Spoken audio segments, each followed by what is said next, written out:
ये क्योंकि अब क्वार्टर वन का जो अर्निंग सीजन वो है बीतने की कगार पर है और बाजार फिर से हम देखेंगे कि थोड़े जो ग्लोबल ट्रिगर्स हैं उन पर फोकस करता हुआ नजर आएगा। इस बीच में आपकी जरा रणनीति बनाते हैं और आपको बाजार का ब्रॉड व्यू बताते हैं। आज आपकी मदद करने के लिए हमारे साथ जुड़ गए हैं आस्क हेज सॉल्यूशन के सीईओ वैभव सांघवी। वैभव जी, बहुत शुक्रिया आपका समय देने के लिए। स्वागत है आपका 18 आवर्स स्वदेश पर। सर, ये जो ग्लोबल हैंगओवर है, जो जियोपॉलिटिकल जो चिंताएं हैं, ये अभी भी बाजार को परेशान कर रही हैं। सवाल ये है सर पहला मेरा कि बाजार में इस वक्त अप्रोच क्या होनी चाहिए, क्योंकि एक लंबा समय बीत गया जब हम पहले टैरिफ वॉर से परेशान थे, अब हम एक्चुअल वॉर से परेशान हैं, कल को कोई और शायद चिंता आ जाए। तो क्या अप्रोच रह के बाजार में इन्वेस्टिंग करनी चाहिए सर इस वक्त? सो अभिषेक, जैसे आपने कहा, it is the call of the current environment, to be very honest. ये आज अगर जनरल बैकग्राउंड देखें तो ग्लोबल मार्केट से, ग्लोबल मैक्रो कंडीशन से काफी वेरिएबल्स दिन प्रतिदिन एक्चुअली बढ़ रहे हैं। तो वो बहुत ही डिफिकल्ट है कि हम अच्छी तरह से उसका आकलन करके उसका अनुमान लगाएं कि किस बाजू वो सारे वेरिएबल्स बैठेंगे। So unfortunately I think that is the state, और उसके कारण ग्लोबली मार्केट्स में जनरल वॉलेटिलिटी भी आप देख रहे हैं कि वो बढ़ सकती है। जब हम वॉलेटिलिटी की बात करते हैं तो नॉट दैट कि जनरल मार्केट्स वॉलेटाइल नहीं रहे हैं, लेकिन जिस हिसाब से रिस्क ऑन और रिस्क ऑफ जिस तेज गति से हो रहा है वो बहुत ही डिफिकल्ट ही पैदा करता है, specially from a trading position perspective. हालांकि वो शॉर्टर टर्म व्यू है, बट अगर हम medium to longer term view देखें तो वेरिएबल बाय वेरिएबल अगर हम देखें कि जितने भी सारे हैंगओवर से from an Indian market perspective, वो I think on the positive side correct होते दिख रहे हैं। जैसे कि first of all I think valuations reasonable हैं। सेकंड, अर्निंग्स अगर ये क्वार्टर की देखें तो आई थिंक बहुत ही संतोषकारक है, और साथ साथ में गाइडेंस भी अच्छी रही है from a corporate stand point. Secondly, I think जो हिसाब से हम एआई ट्रेड की बात करते थे रीजनल पर्सपेक्टिव से, कोरिया, ताइवान, चाइना, जिस हिसाब से हमने वॉलेटिलिटी वो मार्केट में देखी है, I think India looks to be in a much better situation as compare to last 1.5 years। So incrementally हम पॉजिटिव हो रहे हैं from a variable standpoint. और जैसे आपने कहा, अगर मिडिल ईस्ट सॉल्व होता है, ऑयल की स्टडी स्टेट $70-75 आ जाती है, तो आई थिंक वो एक बड़ा flip on the positive side भी रहेगा from an market standpoint. Abhishek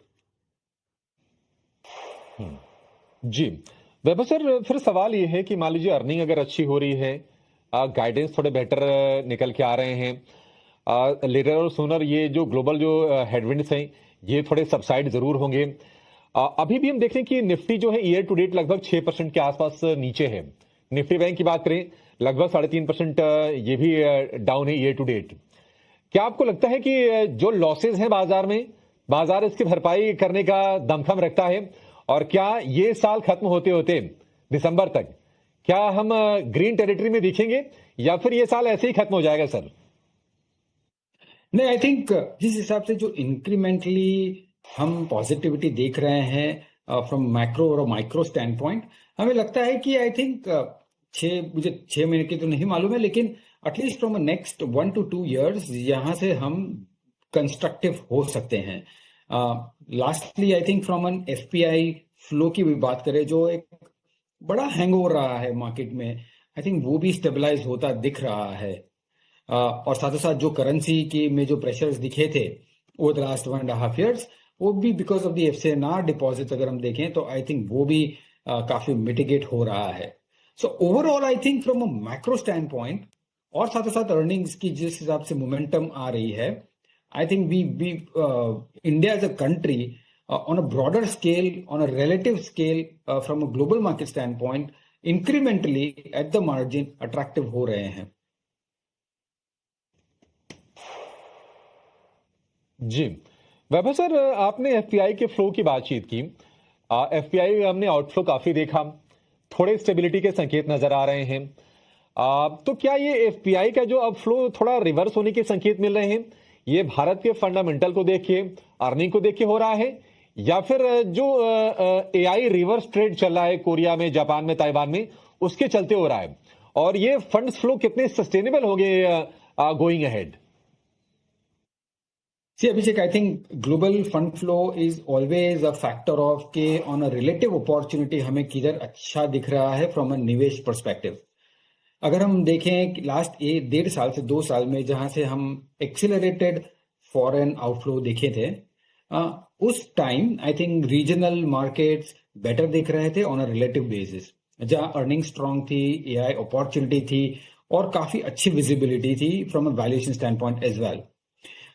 I think हम ऐसे दौर पे बैठे हैं जहां पे हमने देखा है कि 1.5 साल का 2 साल का ऑलमोस्ट टाइम करेक्शन हो चुका है. अर्निंग्स भी काफी अच्छी तरह से इंप्रूव हो रहे हैं. और लास्टली के जिस हिसाब से एआई का जो हम फटीक देख रहे हैं थोड़ा from a regional standpoint, not only tactical flow भी आ सकता है on the shorter term from to India, but I think medium to longer term जैसे ग्लोबल पोर्टफोलियोज देखते हैं डाइवर्सिफिकेशन के लिए, रिस्क मिटिगेशन के लिए, इंडिया एक बेहतरीन अपॉर्चुनिटी है from a global standpoint. So मेरा अनुमान है कि ये FPI flow from a medium term standpoint अच्छी तरह सस्टेन होगा यहां से. वैभव सर, ये Q1 की जो अर्निंग जो बीते हैं, मतलब अभी जो चल रहे हैं, आपको इसमें क्या अच्छा लगा है सर? और किसी को मान लीजिए Q1 के नतीजों के बाद सेक्टर सिलेक्शन करना हो, कैपिटल एलोकेशन को फिर से नए सिरे से विचार करना हो, तो आपके हिसाब से 3 जो की सेक्टर्स हैं वो कौन से नजर आ रहे हैं? सिर्फ अभिषेक, एक बैकग्राउंड ध्यान में रखना बहुत ही जरूरी है कि जो लास्ट क्वार्टर था वो peak of middle east conflict था, और उसमें काफी प्रेशर्स आई थी सप्लाई चेन में, कमोडिटी कॉस्ट में. हालांकि कमोडिटी कॉस्ट प्रॉबेबली थोड़ी और रह सकती है pressure, but on with in that turbulent quarter जहां वेव बहुत ही एडवर्स थे, उसी एनवायरनमेंट में हम देख रहे हैं कि काफी कंपनियां not only they are beating their own estimates, but I think guidance के हिसाब से भी वो काफी कंस्ट्रक्टिव है. आई थिंक ये पूरा श्रेय अगर हम देखें तो गवर्नमेंट पॉलिसी को काफी जाता है, जहां यूनिफॉर्म फोकस है in terms of manufacturing, data centre और द होल इकोसिस्टम, और साथों साथ काफी other areas from a capex also. So हमारा अनुमान है कि, और हमारा आकलन ये है कि अगर हम ये क्वार्टर की नतीजों को एनालाइज करते हैं और आगे की गाइडेंस को मद्देनजर रखते हुए, हमें लगता है कि फाइनेंशियल्स एक ऐसा सेक्टर है जो हम अर्लियर जो इतने कंस्ट्रक्टिव नहीं थे, हम बहुत ही कंस्ट्रक्टिव हो रहे हैं at this point in time. Secondly, the whole data centre opportunity, जिसमें transformers, switch gears, electrical equipments, chillers, utilities, ये पूरी सप्लाई चेन हमें बहुत ही अच्छी लग रही है from an industrial stand point. Lastly, CDMO एक ऐसा स्पेस है जो हम मीडियम टू लॉन्गर टर्म के लिए हमें लगता है कि ये अच्छा स्पेस है निवेश करने के लिए. सो ये सभी एरियाज में हमें लगता है कि अच्छी अपॉर्चुनिटी है निवेशकों के लिए. जी, एक और एरिया के बारे में आपसे वैभव सर जानना चाहेंगे, और सब लोग जानना चाहते हैं इनफैक्ट, कि आईटी का आगे भविष्य क्या है. अब काफी बीटन डाउन काउंटर्स थे, लोअर लेवल से हम थोड़ी बाइंग देख रहे हैं. टीसीएस, इन्फोसिस जैसे अगर हम दिग्गजों की बात करें तो लगभग 20 से 22% सुधर गए हैं अपने रीसेंट लूज से. लेकिन एआई को लेकर टेंशन, डिमांड को लेकर टेंशन, इंटरेस्ट सिनेरियोज को लेकर टेंशन, स्पेंडिंग को लेकर कहीं ना कहीं कंसर्न्स रहे हैं यूएस में. आपकी राय क्या है आईटी को लेकर? क्या द वर्स्ट इज बिहाइंड, इस पर भरोसा करना चाहिए?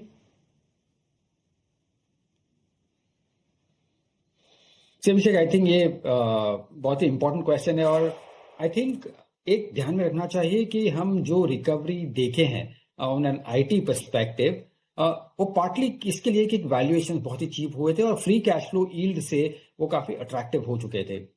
सेकेंडली, हमने देखा from a global perspective AI trade थोड़ा संभल रहा है और प्रॉबेबली आई थिंक करेक्ट हो रहा है. डजंट मीन कि वो कंप्लीटली ऑफ है.